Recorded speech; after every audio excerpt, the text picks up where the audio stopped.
제가 사실 처음부터 이제 중노년 상담을 했던 건 아니에요. 저도 뭐 당연히 아동 상담 많이 하고 청소년 상담 많이 하고 청년 상담도 많이 했었는데 제가 이제 저희 아이를 낳아서 산후조리차 저희 친정에 가 있었는데 그때 저한테 아주 굉장히 놀라운 일이 벌어졌어요.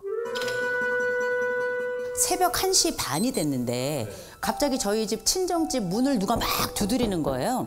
봤더니 저희 어머니 동네에 계신 한 권사님께서 그때 1월 달이었는데 눈길에 맨발로 저희 집에 와서 문을 두드리신 거예요. 맨발로? 남편이 매일 성관계를 하자 그래요.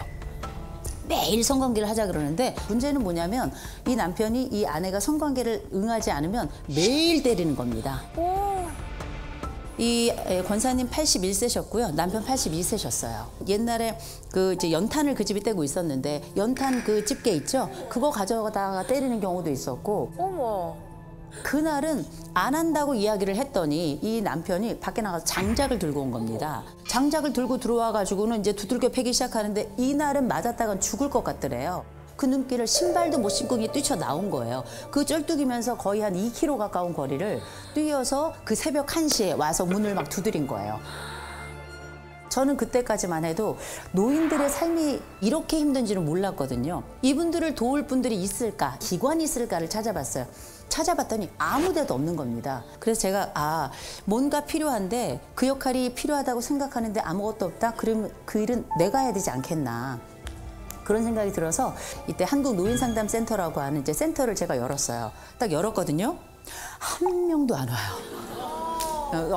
이게 파리가 이렇게 날리는 거구나 라는 걸 제가 그때 알았는데 1년 정도 지나고 나니까 그때부터 이제 서서히 한두 분씩 소식을 듣고 아름아름 오기 시작하시는 게 지금은 정말 문전성시를 이룹니다. 깜짝 놀랄 정도로. 없었나 보죠. 진짜 그런 기관이. 없었죠. 근데 이제 그 이후로 상담을 받으실 수 있는 이런 창구가 만들어졌죠.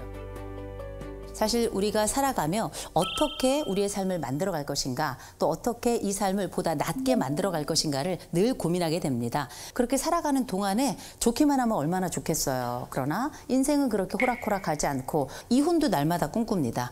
자, 우리 여기 계신 분들 나는 이혼을 꿈꿔본 적이 있다는 손 들지 마세요. 손 들지 마시고. 벌써부터 움찔움찔 하시는 분들이 계시네요. 오른쪽 눈으로 이렇게 윙크. 너무나 많아요. 깜짝 놀랐어요. 여기 중에 윙크 안 한 사람은 지금 우리 남보라 씨밖에 없어요.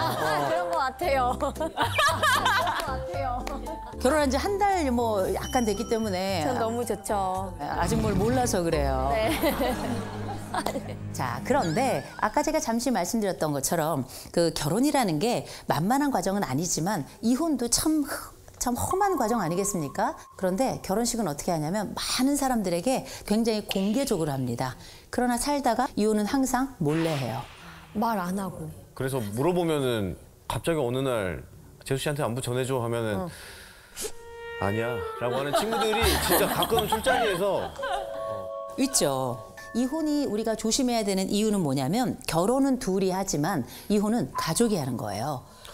맞습니다. 우리가 둘 사이에 둘만 있는 것이 아니라 여러 아이들도 또 있고요. 부모님들도 또 계시고요. 친인척들이 또 있죠. 얼마나 고통스러운 과정이에요. 이혼이라고 하는 거는 결국은 서로 논의도 하지 못한 채 자기만의 슬픔과 고통을 견뎌야 되는 그리고 결국은 결정해야 되는 과정이잖아요. 맞아요. 그래서 저는 이혼을 하시는 분들께 저는 이런 말씀을 드립니다. 결혼은 결혼식을 했죠. 그렇죠. 그런데 이혼식도 하세요. 이혼식? 이혼식이 뭐예요? 이혼식. 선생님? 처음 들어봤네요. 처음 들어보셨죠. 제가 이혼과 관련된 고통을 겪고 있는 분들과 상담을 이렇게 해보면 이분들이 정말 지옥까지 내려갔다 옵니다. 삶이 완전히 산산이 다 찢어져요. 완전히 찢어집니다. 그래서 우린 이혼하고 나면 파트너들끼리 서로 원수가 되는 겁니다. 그래서 이런 감정에 점을 좀 찍어야 되겠다. 감정에 마침표를 좀 찍는 게 좋겠다. 그래서 저는 이혼식을 합니다. 제 상담실에서 이혼식을 하는데요. 이혼 선언문이 또 있어요. 우리가 왜 결혼 성원문이 성원문이 있잖아요. 있죠. 네. 거기에 있는 것처럼 이혼 성원문을 만들어가지고 각자 이름 쓰고 서명하고 제 이름도 쓰고 같이 서명해가지고 그 자리에서 같이 읽고요. 반지도 서로 교환합니다. 어떤 반지를? 다시 끼워. 각자가 결혼 반지 있었잖아요. 네. 반대로 끼워줘. 네, 반대로 끼워주는 게 아니라 서로 그냥 이렇게 주는 거죠. 끼워주진 않아요. 아, 빼서 주는 거예요? 서로 교차해서 남편은 아내에게 주고 아내는 남편에게 주는 거죠. 대신에 나는 이거 아예 만지고 싶지도 않다 하는 분들이 계세요. 그런 분들 중에는 그냥 저한테 가지라고 주시는 분들도 계세요. 그러면 축하드립니다. 돈방석에 아주 앉으셨네요, 아주. 근데 다이아는 안 주시더라고요. 근데 사실 이 5년 정도 제가 기간을 둬야 되겠더라고요. 그래서 제가 5년까지는 가지고 있다가 5년 지나고 나면 이때 이거는 사회에 기부를 하도록 하겠습니다. 이렇게 제가 말씀을 드려서 죽을 때까지 제가 가지고 있을 수는 없잖아요. 나는 내 배우자가 이런 얘기할 때 진짜 너무 싫었다. 조사를 해보면 배우자들이 듣기 힘들어하는 또 가장 고통스러웠다 하는 말들이 있는데 아내 같은 경우는 어떤 얘기를 했냐면 그 왜 장모님 같이 말해?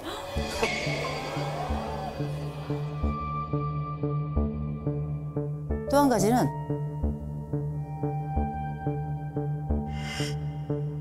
야, 너 집에서 놀면서 뭐 하냐? 남자분들이 조금 다릅니다. 남자들은 네가 그러면 그렇지. 어머나. 야, 말을 말자.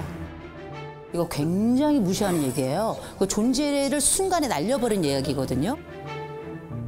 사실은 싸우는 건 하나도 중요하지 않아요. 중요한 건 뭐냐면 우리가 해야 될 말이 있고 하지 말아야 될 말이 있어요. 그래서 이 말이 하지 말아야 될 말이다 싶을 때는 입을 열어서 자기 입에 주먹을 집어 넣으셔야 돼요. 입을 틀어 막아야 돼요. 나도 모르게 막 튀어나오고 토하듯이 나오기 때문에 이거 굉장히 중요한 과정이다 꼭 말씀드리고요. 그리고 그럴 때 우리 스스로 이렇게 약간 조망하는 능력을 갖는 게 필요해요. 왜 조망을 해야 되냐?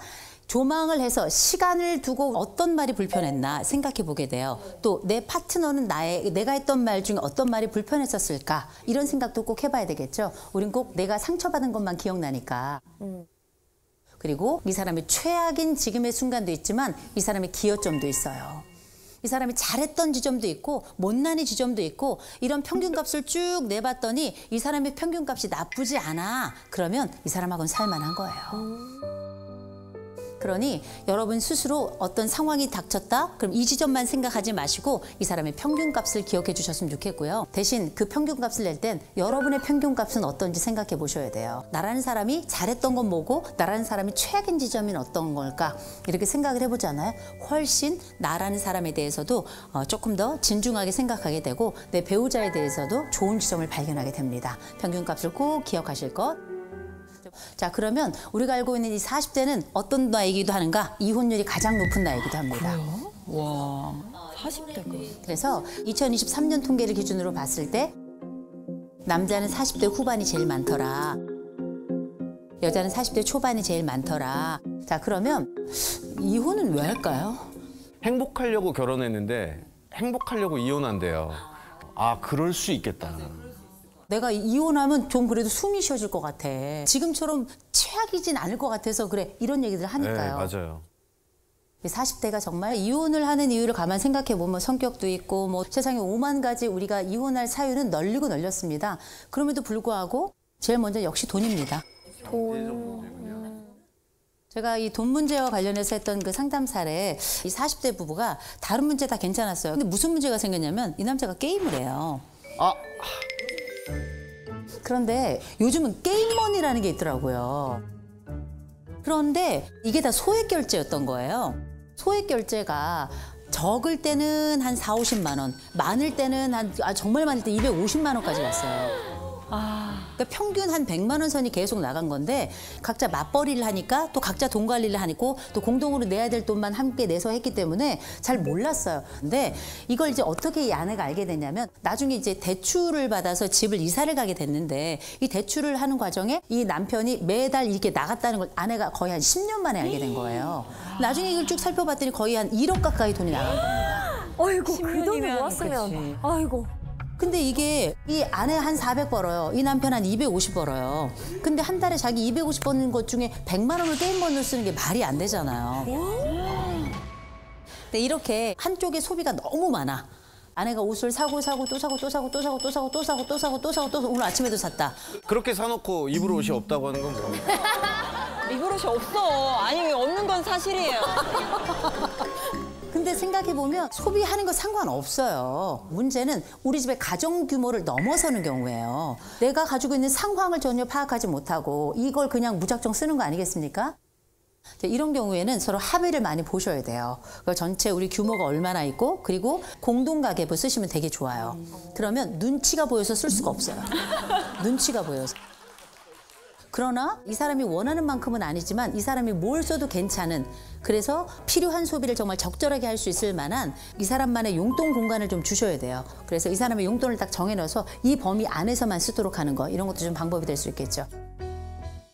그리고 두 번째, 자식 문제가 있습니다. 40대가 되면 또 자식 교육 문제가 굉장히 큰데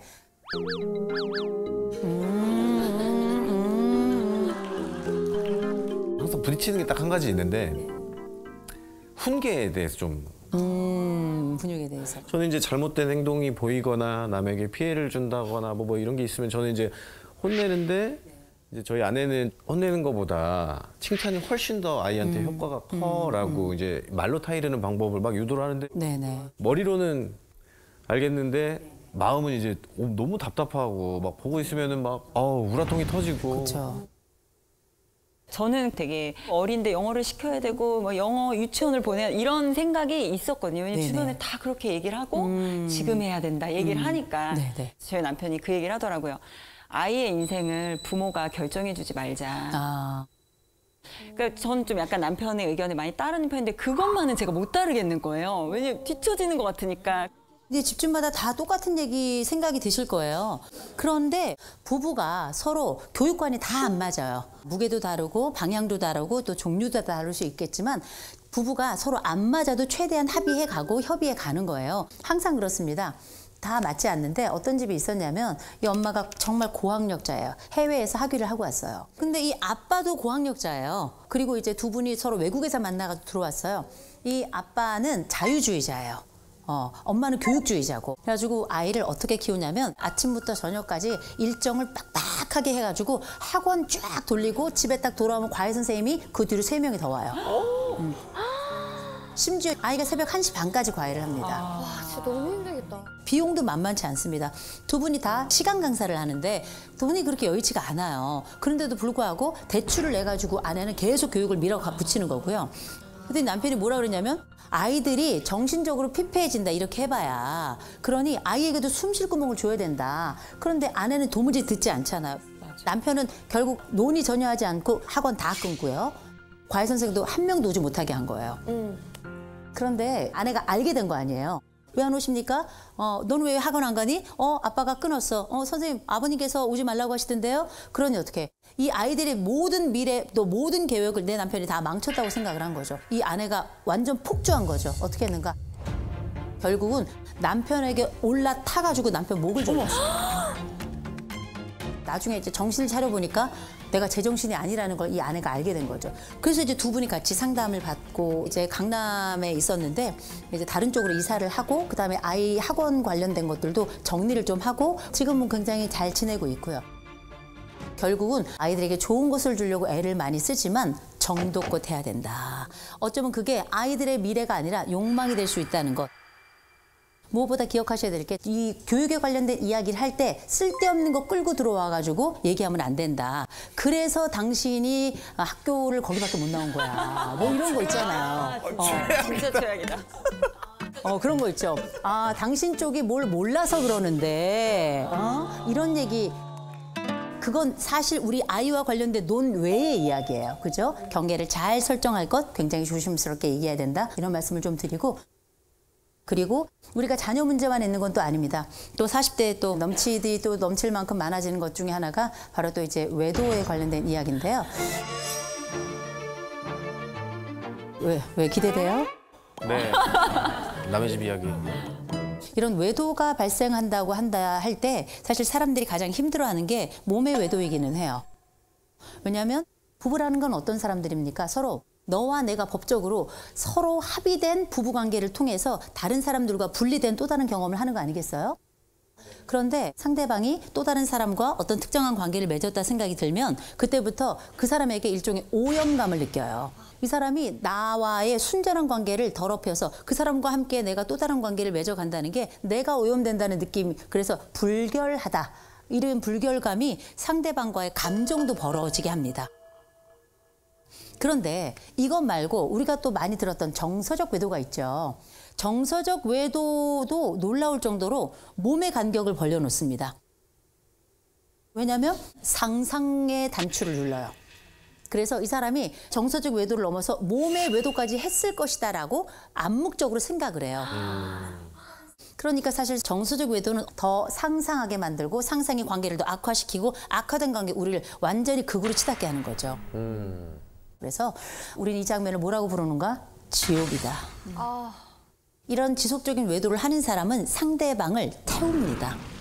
태우는 행위예요.